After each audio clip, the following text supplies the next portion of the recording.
Hello everyone, আপনারা সবাই কেমন আছেন? আশা করি খুব ভালো আছেন। সকলকে ওয়েলকাম জানাই আবার আর একটা নতুন ব্লগে। দেখুন বাইরের ওয়েদারটা, ঠিক সন্ধে সন্ধে হওয়ার হলেই ওই সামনের যে লম্বা লম্বা ঝাউ গাছগুলো আছে ওর একদম ডগগুলোতে ওইরকম পশ্চিমের রোদটা অল্প স্বল্প পড়ে। আর এইটা আবার একদম সকালের দিকে তখন ওই একদম বাগানের ঘাসগুলোতে রোদটা পড়ে থাকে। তবে আমাদের ব্যালকনিটাতে আর কেন জানি না একদমই রোদ আসছে না। ওই যখন গরমকাল আসবে তখন বোধহয় আসবে। তো যাই হোক, কদিন যা শরীরটা খারাপ গেল, তো সেই নিয়ে আর তো সেভাবে ভ্লগও করতে পারছিলাম না। কিন্তু কি আর করা যায়, মানুষের অভ্যেস আর মানুষের নেশা, এই দুটোই মানুষ বড্ড জড়িয়ে যায়। যেমন এই যে আমরা 1 বছর হয়ে গেল টেক্সাস ছেড়ে নর্থ ক্যারোলিনায় চলে এসেছি। তো তাই ভাবলাম যে এই গোটা একটা বছর নর্থ ক্যারোলিনাতে আমাদের কেমন কাটলো, আর কি করলাম, আর কোথায় কোথায় গেলাম, বা এখানে সমস্ত জিনিসের দামই বা কেমন, টেক্সাসের থেকে কম না বেশি, সেটাই না হয় আজকে একটুখানি শেয়ার করি আপনাদের সঙ্গে।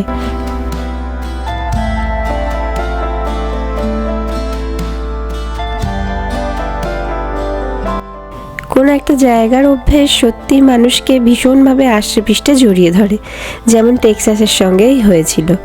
ওখানে তো অনেকগুলো বছরই ছিলাম, প্রায় মানে আজ যত বছর আমেরিকাতে আছি তার মধ্যে বোধহয় সবচেয়ে বেশি ওই রাজ্যটাতেই ছিলাম, বেশি দিন ধরে, বেশি বছর ধরে। তো সেই জন্য যেমনই বাড়িতে থাকি আর যেমনই জায়গায় হোক না কেন, সে আসলে টেক্সাসকে অনেকে বলে যে ভীষণ গরম, মানে আমার তো ওই একটা জিনিস ছাড়া আর কিছু সেরকম মনে হয়নি। হ্যাঁ, টেক্সাস ইটসেলফ একটা বড় রাজ্য, মানে আমেরিকাকে আলাস্কা ছাড়া যদি তারপরে কাউন্ট করা হয় তাহলে টেক্সাস হচ্ছে সবচেয়ে বড় রাজ্য। এমনিতে টেক্সাস সবচেয়ে সেকেন্ড লার্জেস্ট আর কি রাজ্যের মধ্যে। তো তার মানে কোথাও যদি বেড়াতে যাব বলে ভাবা হয় তখন টেক্সাসকে পার করতেই বহু সময় লেগে যায়। আমরা যে জায়গাটায় থাকতাম সেই জায়গাটা থেকে প্রায় 6 ঘন্টা ড্রাইভ করলে তবে গিয়ে টেক্সাস ছাড়তে পারতাম, এতটাই বড় রাজ্য। তো এইটা ছাড়া, এই দুটো জিনিস ছাড়া আর কিছু মনে হয়নি। তবে আমার সেকেন্ডটা আমার কখনোই মনে হয়নি যে খুব একটা কিছু সমস্যার। প্রথমটা হ্যাঁ একটু গরম ছিল, কিন্তু আমরা তো ধরুন গরমের দেশেরই মানুষ, গরম আর কিসের লাগবে অত। এখানে তো আর গরমে খেটে খুঁটে পুড়ে রোদে জ্বলে অনেক কিছু করতে হয় না যে বিরাট কিছু একটা গরম লাগবে। ওই একটুখানি রনকে যা আনতে যেতাম স্কুল বাস স্টপ থেকে, ওই সময়টা একটু গরম লাগতো। আর তাছাড়া ঘরের মধ্যে ঢুকে গেলে তো এই দেশের সমস্ত ওই সেন্ট্রালাইজড এসি, তাতে আর কি গরম কি ঠান্ডা অত তো কিছু বোঝাই যায় না। হ্যাঁ, বোঝা যায় যখন মাসের শেষে বিলগুলো আসতো ইলেকট্রিকের। শীতকালে যখন আসতো তখন একটু বেশি আসতো, আর গরমকালেও তাই। তো যাই হোক, এই দুটো ছাড়া আর সেরকম কিছু মনে হতো না। আর এই দেখুন, আপনাদের সঙ্গে কথা বলতে বলতে ওদিকে টেক্সাস ছাড়িয়ে এখন পৌঁছে গিয়েছি নতুন রাজ্য আমেরিকার নর্থ ক্যারোলিনাতে। এখানে আসার আগে মনে একটু আনন্দ ছিল না, এটা কিন্তু একদম সত্যি। তার কারণ হলো গিয়ে ওই একটাই, ওই যে বললাম প্রথমে শুরুতেই যে মানুষের অভ্যেস এমনই হয়ে যায় যে যেইখানেই থাকুক না কেন, সে যদি কুঁড়ে ঘরও হয়, সেই ঘরটাকে যদি তার ভালোবেসে ফেলে তাহলে প্রতিটা বাড়ির কোনায় কোনায়, প্রতিটা দেওয়ালে দেওয়ালে তাদের ভালোবাসা, তাদের সমস্ত গল্প সব কিছু জমে থাকে। তো সেই রকমই হঠাৎ করেই তো সব হয়ে গিয়েছিল, সেই জন্য ওই জায়গাটা ছেড়ে আসতে বেশ মনটা খারাপ ছিল। তো যাই হোক, চলুন এখন নর্থ ক্যারোলিনাতে পৌঁছে তো গেছি। তো পৌঁছানোর পরে আমেরিকার ব্যাপারটাই তো হচ্ছে গিয়ে এরকম, যদি স্টেট টু স্টেট চেঞ্জ করা হয় আর সঙ্গে যদি গাড়ি থাকে, সেক্ষেত্রে যদি অ্যাপার্টমেন্ট না নেওয়া থাকে বা বাড়ি না থাকে তখন গিয়ে হোটেলে থাকতে হয়। তো সেরকমই আমরাও হোটেলেই ছিলাম, আর হোটেলে থেকে নিজেদের অ্যাপার্টমেন্টগুলো এরকম প্রত্যেক দিনই খুঁজতে বেরোতাম। আর দীপকে অফিস করতে হতো যথারীতি, তো অফিসের মাঝে মাঝে ও বলে নিয়ে কখনো বেরিয়েছে, বা যেই দিনগুলো হয়তো অফিস থাকতো না। কিন্তু সমস্যাটা হয়েছে এটাই যে অফিস যেদিন থাকতো না সেদিন আবার এই সব অ্যাপার্টমেন্টের লিজিং অফিসগুলো বন্ধ বন্ধ থাকতো। তো সেই জন্য যেদিনগুলোতে অফিস ডেজ ছিল, মানে উইকডেজ আর কি, সেই দিনেই বলে একবার করে বেরোতে হতো অ্যাপার্টমেন্ট নতুন করে খুঁজে দেখার জন্য। তো আমরাও সেরকমই বেরোচ্ছিলাম। তো বেরিয়ে প্রথমে যখন টেক্সাসে ছিলাম তখন ওখান থেকে জানতাম, মানে শুনতাম সকলের থেকে, যে এখানে নাকি নর্থ ক্যারোলিনার অ্যাপার্টমেন্টের দাম একটু কম হবে। নর্থ ক্যারোলিনাতে নাকি টেক্সাসের থেকে সব কিছুরই একটু দাম কম হবে। তো আমরা ভাবলাম বাহ, তাহলে তো ভালোই, টেক্সাসের থেকে দাম কম। টেক্সাসে যদিও স্টেট ট্যাক্স নেই, কিন্তু তাও এটা কিন্তু মানে আমরা তো থেকে এসেছি আর এখানেও তো থাকলাম, তো দুটো জায়গার মধ্যে যদি কম্পেয়ার করা হয় তাহলে কিন্তু মানে কোনোটাই সেভাবে বলা যাবে না যে হ্যাঁ ওখানে এটার দাম খুব কম, বা ওখানে সত্যি লিভিং কস্ট কম, এখানে লিভিং কস্টটা বেশি, এরকমভাবে কখনোই বলা যাবে না। কারণ আমরা যে অ্যাপার্টমেন্টে থাকতাম টেক্সাসে, তো ওই অ্যাপার্টমেন্টটা যখন আমরা আজ থেকে প্রায় 4 বছর মতো আগে রেন্ট নিয়েছিলাম, তার যা ভাড়া এখন হয়েছে, অথবা এখন নতুন নতুন যারা আসছে এসে অ্যাপার্টমেন্ট ভাড়া নিচ্ছে, মানে লিজ নিচ্ছে, টেক্সাসের কথা বলছি, তারা কিন্তু অনেকেই বলে, আমরা যে জায়গাটায় ছিলাম, যে ডালাস লাগোয়া আরভিংয়ে, ওখানে কিন্তু অনেকেই বলে যে না খুবই বেশি, যেগুলো 1 BHK সেগুলোরই দাম প্রায় $1800 করে এরকম করে শুরু, আর 2 BHK হলে তো আরোই বেশি হয়ে যায়। কিন্তু এখানে আসার পরে যখন নর্থ ক্যারোলিনাতে আসলাম, তখন আমরা শুনে এসেছিলাম যে নর্থ ক্যারোলিনাতেও নাকি বেশ দাম কম। হ্যাঁ, দাম কম কোনো কোনো জায়গায় আছে, জায়গা অনুযায়ী কিন্তু দাম কম সত্যিই আছে, আবার কোয়ালিটি বিশেষেও দাম কম আছে, কিন্তু সেটা ডিপেন্ড করছে যে কোথায়, সেটা কোন স্কুল ডিস্ট্রিক্টের মধ্যে পড়ছে। এখানকার তো আমেরিকাতে স্কুল ডিস্ট্রিক্ট অনুযায়ী কিন্তু ঘর বাড়ি অ্যাপার্টমেন্ট সমস্ত কিছুরই দাম খুব বেশি হয়ে যায়। যেই স্কুল ডিস্ট্রিক্টটা খুব ভালো, মানে স্কুলটা ভালো, সেখানকার সমস্ত কিছুরই দাম বেশ বেশি। সো আমাদেরও তো সেরকমই দেখে নিতে হয়েছে। তো সেক্ষেত্রে আমরা যেটা দেখলাম যে না, দাম মোটেও কম না, এখানের দাম আর ডালাসের দাম একই মতো পড়ছে। তো যাই হোক, দেখুন কথা বলতে বলতে আমরা এখানে আসার পরে যে হোটেলে ছিলাম, তখন অনেকে কমেন্ট করেছিলেন, আমাদের অনেকে কমেন্ট করে গাইড করেছিলেন, বলে দিয়েছিলেন যে কোথায় কি পাওয়া যায়। তারপরে গিয়ে অনেকে বলেছিলেন যে হোটেলের খাবার, মানে রেস্টুরেন্ট থেকে হোটেলে খাবার কিনে এনে এনে খাচ্ছিলাম, সেগুলো আমি শেয়ার করলাম। তো বেশ কিছুদিনই ছিলাম হোটেলে, মোটামুটি 5 দিন মতো তো ছিলাম।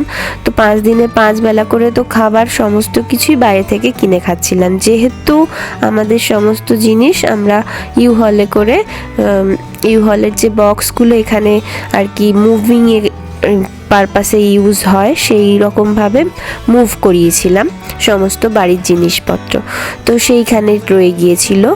আর তাছাড়া হোটেলে রান্না করব না ভেবেই এসেছিলাম। তো সেক্ষেত্রে অনেকেই বলেছিলেন যে ইন্ডিয়ান স্টোরগুলো থেকে এই জিনিসগুলো কিনে নিতে পারো, সেগুলো রেডি টু ইট হয় আর কি। তো সেরকম অনেকে আরও অনেক রকম কমেন্ট করেছিলেন বেশ কিছুজন। তো যাই হোক, আপনাদের সকলের কমেন্টগুলো আজও মনে পড়ে, এত গাইড করেছিলেন সেই সময় যে সেই কমেন্টগুলো সত্যি খুব ভালো লেগেছিল, আর তার সঙ্গে অনেক উপকৃত হয়েছিলাম ওই সাজেশনগুলোতে। এই শহরে একদম যে একা হয়ে গেছি সেটা মনে হতো না। যাই হোক, এই দেখুন কথা বলতে বলতে হোটেল থেকে অ্যাপার্টমেন্ট খুঁজে আর এই অ্যাপার্টমেন্টটাতেই ঢুকে পড়েছিলাম। আর সেই ফাঁকা বাড়িটা আজ আস্তে আস্তে করে সাজাতে গোছাতে গোছাতে সমস্ত জিনিসপত্রে ভরে উঠেছে। আর এইগুলো কি বলুন তো, তখন তো আমার ঘুঘু পাখি সত্যি ঘুঘু পাখিই ছিল। তো সে তার মনটা এতই খারাপ ছিল, ওই ছোট্ট মনে হোটেলের রুমে যত এরকম সব টিস্যু ন্যাপকিনস ছিল, সবগুলোর মধ্যে এরকম শুধুই আঁকতো আর মন খারাপ করে করে লিখতো ওর টেক্সাসের সমস্ত বন্ধুর নাম, আর একটা প্লেন আঁকতো, প্লেনে করে ও চলে এসেছে এখানে, যে যে বন্ধুরা ওর খুব প্রিয় ছিল তাদের নামগুলো লিখতো। আর সেই কান্না, একদিন সে কি কান্না। তো যাই হোক, তার স্কুল, তার সমস্ত মানে ছোটবেলা থেকে মানুষের জ্ঞান হওয়া, বন্ধু বুঝতে শেখা, সেইটা ওর টেক্সাসেই হয়েছিল। তবে যাই হোক, ওইগুলো লিখেছিল আর এঁকেছিল বলেই কিন্তু ওর মনটা তারপরে একটু ভালো হয়েছিল। আসলে মনের দুঃখগুলো তো একটুখানি প্রকাশও করতে হয়, বারনা করে দিলে আবার মনে মনে রেখে দিলে সেটাও আর এক রকমের কষ্ট। বাড়ি মাথার ছাদ খুঁজে ফেলার পরে থাকে হচ্ছে গিয়ে ছেলে মেয়ের স্কুল খোঁজা। তো স্কুল যেটা আমরা পেয়েছিলাম এখানে হচ্ছে গিয়ে স্কুল ডিস্ট্রিক্টটাও হচ্ছে তো ওই রকম যে কিছু কিছু জায়গার সঙ্গে সেই স্কুলগুলো অ্যালট করা থাকে। মানে আমি যদি কোনো স্কুল থেকে প্রায় 100 কিলোমিটার দূরে থাকি আর আমি সেই স্কুলটাতে পড়তে যেতে চাই, সেটা কিন্তু এখানে হবে না। তো সেই জন্য আমার জায়গার জন্য যেই স্কুলটা অ্যালট করা আছে সেই স্কুলগুলোর মধ্যেই আমাকে ভর্তি হতে হবে। তো তার মধ্যে এই স্কুলটাতেই রন প্রথমে পেয়ে গিয়েছিল, আর এই স্কুলটার রেটিংটাও বেশ ভালো ছিল। আর বাড়ি থেকেও মোটামুটি ওই 11 থেকে 12 মিনিট মতো দূরে ছিল। 11 থেকে 12 মিনিট দূরের খুব একটা বেশি দূর নয় গাড়িতে করে দিয়ে আসলে, তবে গাড়ি নয়, এখানে একদম অ্যাপার্টমেন্টের নিচেই বাস চলে আসে। কিছুদিন গাড়িতে করে দিয়ে আসার পরে ওর বাসটা স্কুল থেকে অ্যালার্ট হয়ে গিয়েছিল। এবার তো চলে এসেছে বাড়ি ভর্তি সমস্ত জিনিসপত্র। এইগুলো আসতে প্রায় 12 থেকে 13 দিন মতোই লেগেছিল। তো এইগুলো না আসা অবধি বেশ কিছুদিন একটু অসুবিধে করেই কেটেছিল, কারণ রান্নার সমস্ত জিনিস থেকে যায়। আর ওই তো বললাম যে কোনো জিনিসই যে এখানে বেশ কম দাম সেটা কিন্তু একদমই নয়। টেক্সাসের থেকে যে কম দামে এখানে পাওয়া যায় বা কিনে সমস্ত কিছু করে পুষিয়ে যাবে সেটাও নয়। তো সেজন্য আমরা খুব মিনিমাম জিনিসই কিনেছিলাম, যেটা না হলেই একদম নয়।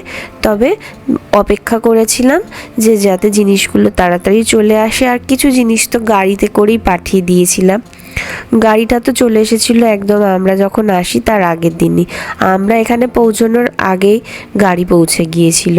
এটা খুব সুবিধে হয়েছিল, যেহেতু গাড়ি ছাড়া এখানে এক পা নড়া যায় না। তো সেজন্য গাড়ি না থাকলে খুব অসুবিধে হয়। বাড়ি, স্কুল এই দুটো জিনিস হয়ে যাওয়ার পরে এবার হচ্ছে ডাক্তারখানা খুঁজতে হবে। মানে একটা খুঁজতে হবে পেডিয়াট্রিশিয়ান, আর একটা হচ্ছে এমনি জেনারেল ফিজিশিয়ান। কারণ শরীরের তো কারোর কোনো নিশ্চয়তা নেই, তো কখন কি খারাপ হয় না হয়। তো সেই জন্য এরকম ডাক্তারখানাগুলো একটুখানি খুঁজে রাখা দরকার। স্পেশালি পেডিয়াট্রিশিয়ান, বাচ্চার ডাক্তারটা খুব দরকার আর কি।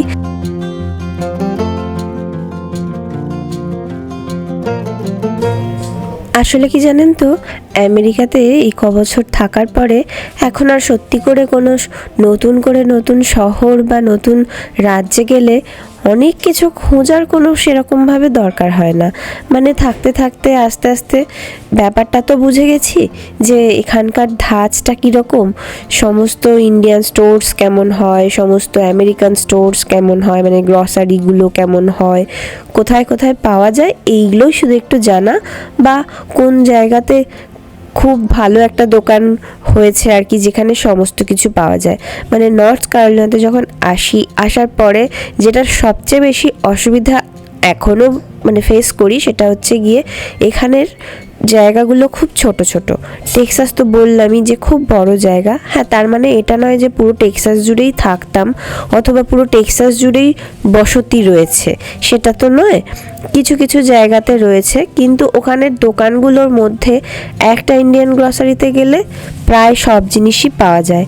কিন্তু এখানে এটা সমস্যা যে এখানে যদি ভালো শসা পাই, সেই ভালো শসাটা অন্য আর একটা দোকানে হয়তো পাইনি, তাই জন্য আর একটা অন্য ইন্ডিয়ান গ্রসারিতে যেতে হয়েছে। তো এইরকম আর কি কিছু সমস্যা, কিছু খুঁজে নেওয়া, এরমভাবেই চলতে শুরু করলো, কাটতে শুরু করলো দিনগুলো। আর তারপরে এ রাজ্যের সবচেয়ে মনে ধরা কোন জিনিসটা জানেন তো, আসার আগে যেমনি শুনতাম ভালো তেমনি শুনতাম মন্দও। তবে ভালোর মধ্যে না গ্রিনারি ব্যাপারটা খুব শুনেছিলাম, যে নর্থ ক্যারোলিনা নাকি উডসে ভর্তি আর গ্রিনে ভর্তি। উডস মানে হচ্ছে এখানে এত যে গাছপালা, এই সমস্ত গাছপালাকে মিলিয়েই বলে উডস। মানে ওই কিছুটা ছোটোখাটো জঙ্গলের মতো আর কি। আর গ্রিন হচ্ছে কারণ হচ্ছে ওই যে গাছগাছালি মানেই তো হচ্ছে সবুজ পাতা থাকবে। আর এত সত্যি গাছ, এত গাছ যে আমরা মাঝে মাঝে ফিল করি আমাদের অ্যাপার্টমেন্টের পেছন দিকটা যেটা আছে সেই জায়গাটাতে জানেন তো মানে ভালো মতো পিকনিক করা যাবে জঙ্গলের মধ্যে, এত গ্রিন। আর তারপরে আর একটা যেটা সেটা হচ্ছে গিয়ে টুক করে চাইলেই একটুখানি ড্রাইভ করে অনেক জায়গা ঘুরতে বেড়ানো যায়। এই যে যেমন ধরুন নিউ ইয়র্ক বলুন কি ওয়াশিংটন ডিসি বলুন অথবা ভার্জিনিয়া কি পেনসিলভেনিয়া, এগুলো সবই মোটামুটি একদম রেঞ্জের মধ্যে। ওই 8 থেকে 9 ঘন্টা ড্রাইভ করলে টোটাল থেমে থেমে রেস্ট নিয়ে 10 ঘন্টা মতো ড্রাইভ করলেই ভালো মতো পৌঁছে যাওয়া যায় এই সমস্ত শহরগুলোতে দেখার জন্য। যেমনি আছে কাছাকাছি এরকম ট্যুরিস্ট স্পট, তেমনি আবার আছে ন্যাশনাল পার্কও অনেক। আর তার সঙ্গে স্প্রিং টাইমে তো বহু বহু রকমের চোখ জোড়ানো ফুলের গাছের সম্ভার। ওরে বাবা,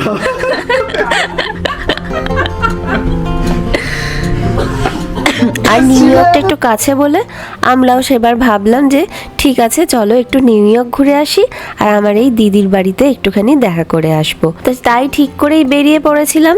আর সঙ্গে ওই যে যাকে দেখছেন ভুলুটি, ও হচ্ছে গিয়ে সেই ছোট্টবেলা থেকে রনের সঙ্গী।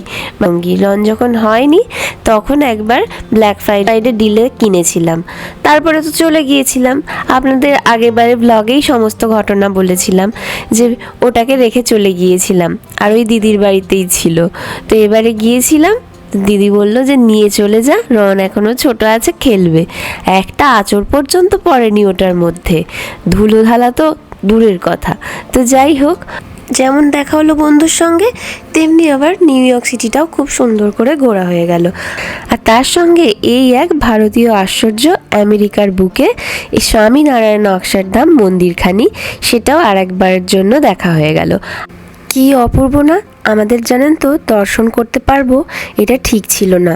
হঠাৎ করেই প্ল্যান করে সকালে ভাবলাম যে ঠিক আছে চলো, কিন্তু সেটা করতে গিয়ে আবার বেশ বিপদে পড়েছিলাম, কারণ ওইদিকে আরও যেসব প্ল্যান ছিল সেগুলো আবার বেশ দেরি হয়ে গিয়েছিল। যাক, তাতে কি আছে, মন্দিরের তো দর্শন হয়ে গেছে। তারপরে আবার বাড়ি আসলাম। তবে নর্থ ক্যারোলিনাতে আসার পরে পরে একটা জিনিস কিন্তু খুব হয়েছে। আমাদের বাড়িতে প্রথমে এসেছিল ওই যে যখন আইকিআই ঢুকেছিলাম তখন একজন ছিল আমাদের সঙ্গে, ও হচ্ছে সুইপ্তর ভাগ্নি। ও কাছাকাছিই থাকে ফিলাডেলফিয়াতে। ও এসেছিল একবার আমাদের বাড়িতে। তারপরে গিয়ে আসলো ঋতুপর্ণাদিরা। আর ঋতুপর্ণাদিরা চলে যাওয়ার পরে পরেই আসলো ঠিক দিরা। আর ঋতুপর্ণাদি সবসময় বলে জানিস তো, বাড়িতে অতিথি আসা মানেই নারায়ণের বাস।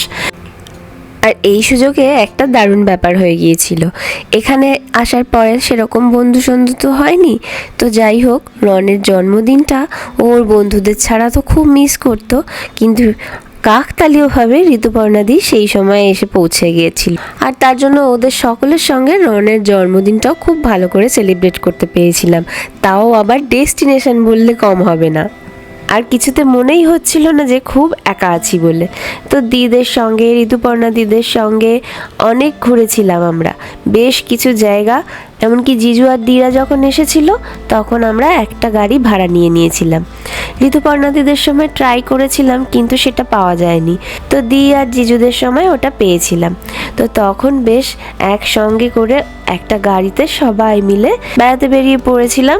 ফ্লোরিডার নাসা ঘুরেছি, আরও বেশ ওয়াটার পার্ক ঘুরেছি, কয়েকটা বিচ ঘুরেছি। আর ঋতুপর্ণাদিদের সঙ্গে তো আরও আনন্দ করেছিলাম, মার্টেল বিচ ঘুরেছি, ভীষণ মজা হয়েছিল। আর তারপরে ওরা সবাই চলে যাওয়ার পরেই আবার আমাদের ফিরে যেতে হলো ইন্ডিয়ায়। সেই আনন্দের তো কোনো সীমানা নেই। তবে জানেন তো, এবারে বেশ ভয় ভয় করছিল, কারণটা তো আপনারা সকলেই প্রায় জানেন যারা আমার ব্লগ দেখেন।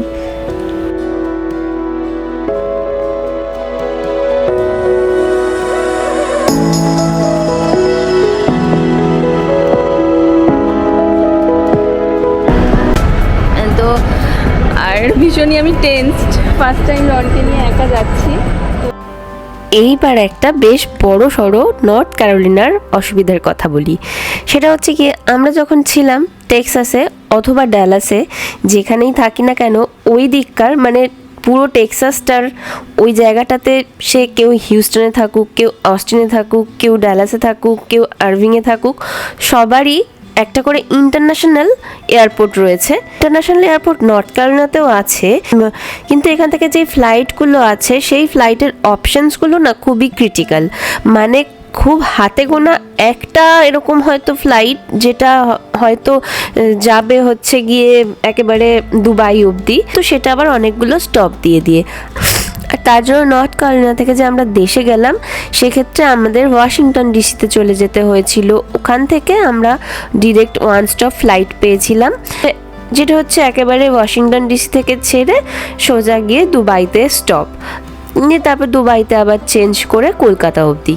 তো এইটা একটা বেশ বড় অসুবিধে। আর তার সঙ্গে হচ্ছে ফ্লাইটের দামগুলোও বেশি, মানে যদি একেবারে নর্থ ক্যারোলিনার যে এয়ারপোর্টটা আছে যেখান থেকে ফ্লাইটের অপশনসগুলো দেখছিলাম সেগুলোর দামও খুব বেশি। তো সেজন্য ওই একেবারে ওয়াশিংটন ডিসি যাও হয়তো, না তো নিউ ইয়র্ক যাও জেএফকে থেকে ফ্লাইট ধরে তবে গিয়ে দেশে পৌঁছানো যায়, যেটা কিন্তু ডালাসে খুব সুবিধে ছিল। ওখানে একেবারে 7 থেকে 8 মিনিট ডিস্টেন্সে অ্যাপার্টমেন্ট থেকে, হ্যাঁ অ্যাপার্টমেন্টে থাকতাম বলে, যদি একটু ইন্টেরিয়ারে বাড়ি কেউ নিয়ে নেয় তখন আবার হয়তো 1 আওয়ার কি 1.5 আওয়ার কি আর একটু কম মধ্যে ড্রাইভ করে এয়ারপোর্টে এসে ফ্লাইট ধরতে হবে। বাট ফ্লাইটটা আর কি পাওয়া যায়, কিন্তু এখানে সেটা পাওয়া যায় না, এটা কিন্তু একটা বড় অসুবিধা।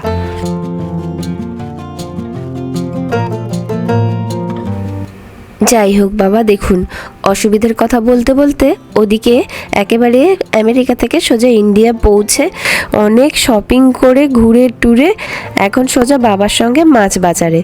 বেচারি আমি মাছ খেতে পাই না তো কি হয়েছে, কিন্তু মাছগুলোকে দেখেই না হয় চোখের আনন্দ নিই। আর তার সঙ্গে শাড়ি শপিং, এগুলো তো দেশে আসলে আর কিছু নাই হোক বাধা ধরা একেবারে। আসলে আমরা একটা এমন সময়ে বাড়ি আসার প্ল্যান বানিয়েছিলাম যে তখন রনের স্কুল ছুটি, কিন্তু ওর কিছুদিন স্কুল অ্যাবসেন্টও হয়েছিল, তার জন্য আমরা স্কুল থেকে নাম কাটিয়েও নিয়েছিলাম। আসলে গরমের ছুটি না হলে তো আর সেভাবে করাও যাবে না। তবে গরমটা কিন্তু যাই বলুন, যেমন দেশে পেয়েছিলাম তেমনই কিন্তু নর্থ ক্যারোলিনাতেও যে খুব ভীষণ ভালো ওয়েদার সেটাও কিন্তু আমার মনে হয়নি, কারণ এখানে যেহেতু খুব গাছপালা সেজন্য হিউমিডিটিও খুব বেশি। একটুখানি বেরিয়ে রনকে নিয়ে অ্যাপার্টমেন্টের পার্কে কি যেতাম, হয়তো 5 থেকে 7 মিনিট হাঁটা, সে একবারে ঘেমে নিয়ে একসা হয়ে যেতাম। সত্যিই বেশ ভালোই গরম পড়ে নর্থ ক্যারোলিনাতে। অ্যাটলিস্ট টেক্সাসে তো গরম না হয় পড়লো, কিন্তু সেটা ড্রাই গরম, ঘাম হয় না অত। কিন্তু থাকি আমেরিকাতে, সেখানে যদি এরকম দেশের মতো প্যাচ প্যাচে ঘাম হয়ে গরম হয় সেটা কিন্তু একদম ভালো লাগে না। তো যাই হোক, এখানের এটা আর একটা কিন্তু ডিসঅ্যাডভান্টেজ আমার মনে হয়েছে। ওই আর কি, সব কিছুই তো আর ভালো ভালো চাইলে হবে না, কিছু কিছু জিনিস অপছন্দেরও হবে, বাট সেটাকে মানিয়ে গুছিয়ে নিতে হবে।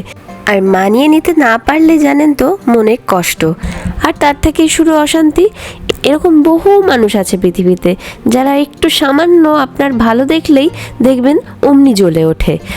এমনকি একটু বেড়াতে যাবেন কোথাও, আপনি যাবেন আপনার টাকায়, আপনার পয়সায়, আপনার জমানো ছুটিতে, সেটাতেও তাদের অশান্তির শুরু। যাই হোক, যেমন এখানে টুকটাক প্রচুর বেড়াতে যাওয়ার জায়গা আছে, যেমন পুরো ব্যাপারটাই খুব সিনিক। মানে এই যে স্প্রিং আসছে, স্প্রিং থেকে পুরো পুজোর আগেটা অবধি ভীষণ সব কিছু সিনিক থাকে। মানে সত্যিই যে বেশ দেখতে যেমন অ্যাকচুয়ালি হয়, আমরা ছোট থেকে ওয়ালপেপারে দেখে এসেছি, টিভিতে দেখে এসেছি, অনেক ভিডিওস দেখি, সেই রকমই ফিল পাওয়া যায় আর কি এরকম ইস্ট কোস্ট সাইডের সমস্ত রাজ্যগুলোতে। আর তাছাড়া এই যে দেখছেন, বাড়ি গিয়ে সুযোগ পেলেই বেশ টুকটাক বেরিয়ে পড়েছি। যেমন গিয়েছি তারকেশ্বর মামার বাড়ি বাবা তারকনাথের মন্দিরে, তেমনই গিয়েছি আবার সপরিবারে, মানে শ্বশুর বাড়ি বাবার বাড়ি সবাই মিলে পুরীতে। কেন গিয়েছি তার কারণ হচ্ছে আমার শ্বশুর শাশুড়ি এই প্রথম পুরী দেখেছেন, ওনারা পুরী আগে দেখেননি বলে, তো গিয়েছিলাম পুরীর সমুদ্র দেখব বলে। যেমন আমাদের বাড়ি বা ওয়েস্ট বেঙ্গল থেকে যদি সমুদ্র দেখব বলে ভাবি সেক্ষেত্রে প্রায় 6 ঘন্টা মতো ড্রাইভ করতে হয়, কিন্তু নর্থ ক্যারোলিনাতে বাবা অনলি 8 ঘন্টা ড্রাইভ করলেই কোনো না কোনো সি বিচে পৌঁছে যাওয়া যায়। যাই হোক বাবা, নর্থ ক্যারোলিনা থেকে অ্যাটলিস্ট ইন্ডিয়ায় ফিরে সকলের সঙ্গে খুব সুন্দর করে পুরী আর ওদিকে তারকেশ্বর বিষ্ণুপুর অনেক কিছু জায়গা ঘুরতে পেরেছি।